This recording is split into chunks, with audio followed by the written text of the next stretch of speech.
Sejam todos bem-vindos novamente ao nosso curso de Teoria do Estado Moderno e Contemporâneo. Sou o professor Luiz Fernandes Garbosa, é um prazer tê-los aqui conosco. Na aula passada nós examinamos rapidamente a ideia de separação ou divisão dos poderes, uma visão geral, ainda introdutória, da organização dos poderes. Na verdade, nós veremos depois que a organização dos poderes varia bastante conforme o sistema de governo.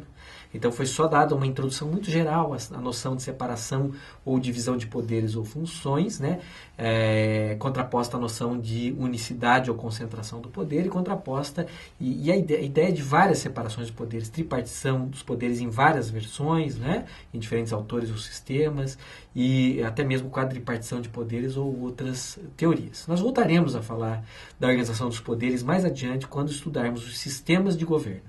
Que vocês verão que a noção de sistema de governo está diretamente relacionada à ideia de separação de poderes ou separação de funções. Nós voltaremos a isso mais adiante com uma maior profundidade. Na aula atual, na presente aula, nós vamos examinar o tema da organização territorial do Estado. Então, essencialmente, é um outro aspecto. Nós estamos aqui dentro do elemento político, mas na aula passada nós examinamos a divisão ou concentração dos poderes em um órgão ou a distribuição dele em mais órgãos, E nessa aula nós vamos examinar um fenômeno que não se confunde com esse, A ideia aqui é principalmente a concentração ou a distribuição do poder, não necessariamente em relação a órgãos que vão exercer funções especializadas ou parcelas das funções ou do poder do Estado, mas no que diz respeito à concentração ou à distribuição do poder em termos territoriais, ou seja, qual é a organização do poder tendo como referência o território do Estado. É esse o aspecto que nós vamos tratar aqui. Organização territorial do Estado. Essencialmente é isso. Se o poder, principalmente se o poder político está concentrado ou se o poder político está distribuído em termos territoriais. Isso vai ficar mais claro ao longo da aula. Remete essa noção da organização territorial do Estado, remete diretamente a um tema clássico, que é o tema das formas de Estado. O que é uma forma de Estado? É essencialmente o modo como o poder se encontra organizado em termos territoriais no Estado. São duas visões principais. Ou nós temos uma concentração do poder em termos territoriais, isso significa existem um ou mais órgãos centrais que exercem poder de maneira mais ou menos homogênea e uniforme sobre todo o território do Estado, é o chamado Estado unitário, são órgãos centrais que governam todo o território estatal, ou, de outro lado, o modelo contraposto, que é aquele modelo marcado pela descentralização, corresponde mais ou menos àquilo que normalmente é chamado de Estado federal, ou seja, não existe apenas um ou um grupo de órgãos nacionais que exercem o poder de maneira uniforme sobre todo o território. Existem órgãos nacionais, ou melhor dizendo, aqui sendo mais preciso, órgãos federais, que exercem poder sobre todo o território, normalmente um legislativo federal, um executivo federal, um judiciário federais, que exercem poder sobre todo o território em determinadas matérias, mas em outras matérias nós temos a competência de órgãos locais. Nós temos órgãos legislativos locais, órgãos executivos locais e órgãos judiciários locais que exercem competência legislativa, executiva ou judiciária sobre outras matérias que não são da competência dos órgãos federais. Grosso modo, é esse o modelo dos estados federais e significa, na prática, uma dispersão, uma distribuição do poder político no território. Diferente do Estado unitário em que há uma concentração, como nós vimos, o mesmo legislativo, o mesmo executivo e o mesmo judiciário legislam, administram ou julgam em todo o território de maneira mais ou menos uniforme. Aqui nos Estados Federais há descentralização e há uma duplicidade. Existem órgãos federais e órgãos estaduais. Os órgãos federais legislam, administram e julgam com competência sobre todo o território, ou jurisdição sobre todo o território, mas apenas em determinadas matérias, normalmente, é o tipo do federalismo norte-americano ou suíço, por exemplo, e outros órgãos locais, exercem funções legislativas, executivas ou judiciárias circunscritas apenas a uma parte do território. Ou seja, nós podemos representar o território no Estado unitário como algo homogêneo. O território é um todo uniforme, por isso mesmo Estado unitário. E o poder exercido pelos mesmos órgãos sobre todo esse território. Já o Estado federal, nós poderíamos representá-lo como um Estado cujo território é fragmentado. Existe uma circunscrição ou uma jurisdição ampla que abrange todo o território nacional, em que determinadas matérias são objeto de exercício do poder pelos órgãos federais. né? Mas existem também parcelas, né, fragmentos desse território, que a gente normalmente chama de coletividades territoriais, dentro das quais órgãos específicos, estaduais, normalmente exercem o poder. São os estados federais. O exemplo é muito intuitivo para nós brasileiros, né?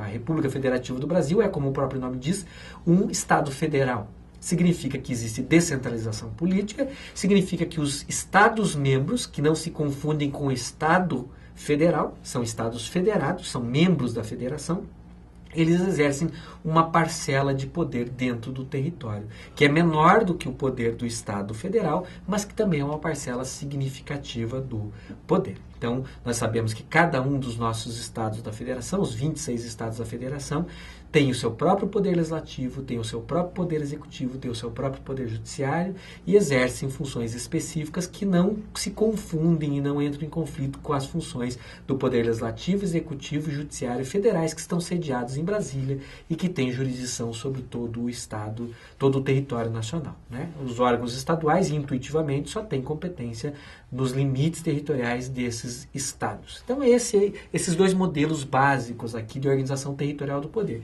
O unitário marcado pela centralização, pela concentração do poder, e o federal marcado pela descentralização, pela desconcentração do poder em termos territoriais, né?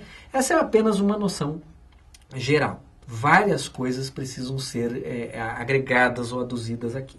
A primeira delas é a seguinte: não existem dois estados iguais. Então, não existe um único tipo de estado unitário. Tem vários tipos de estado unitários. Nós examinamos diferentes estados unitários, né? Nós vamos perceber sutilezas ou distinções entre esses estados unitários. O que os une, o que os caracteriza é uma tendencial concentração do poder em autoridades nacionais. Ou seja, ausência de autonomia das coletividades territoriais como regra. Não há estados, normalmente há províncias ou regiões, e essas províncias ou regiões normalmente não possuem autonomia. Não tem autogoverno, não tem órgãos próprios. Os órgãos estão sujeitos aos órgãos nacionais, estão subordinados a esses órgãos nacionais. Mas o modo, o grau em que essa subordinação acontece pode variar bastante de um estado unitário para outro. O mesmo vale para o estado federal. Não há dois federalismos iguais.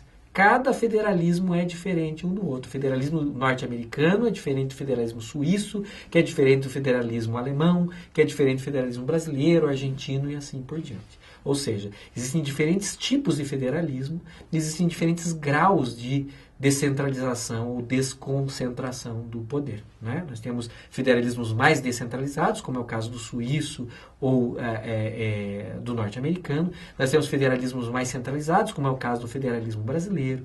Nós temos, inclusive, outros tipos de federalismo, né? Como, por exemplo, o federalismo alemão, que é chamado de federalismo de cooperação, que é bastante diferente, por exemplo, do suíço ou do norte-americano. Então, nós temos que fazer essa ressalva, né? Existem alguns limites aí para essa ideia, né, de um Estado federal. De qualquer maneira, essa noção de organização territorial do poder vai ser importante para que a gente consiga entender como os estados se organizam politicamente em termos territoriais, né? Os estados federais têm uma descentralização maior. Essa descentralização significa que dentro do estado existem coletividades territoriais com autonomia. Essa autonomia significa autogoverno, autolegislação e autoorganização. Significa que esses estados terão suas próprias constituições, terão seus próprios órgãos legislativos, executivos e judiciários e terão uma esfera de competência na qual não é permitido que a União se imiscua ou interfira. Embora existem situações excepcionais a possibilidade de intervenção da União nos estados, essas situações são excepcionais, taxativas, transitórias, sempre temporárias, né? Ou seja, no Estado Federal, a regra é a autonomia dos entes federados, que normalmente são chamados de estados-membros da federação, mas que às vezes podem ser chamados de cantões, como é o caso da Suíça, ou podem ter outras denominações. Às vezes, por exemplo, a Argentina denomina os seus estados-membros de províncias, né? Então, essa denominação, ela varia bastante. Mas, grosso modo, se trata de um sistema em que existe essa descentralização do poder político. Na próxima aula, nós continuaremos examinando ainda a temática dos Estados unitários e Estados federais, que é um pouquinho complexa e não dá para a gente examinar tudo numa única aula, e veremos a questão afim das uniões de Estados. Obrigado e até lá.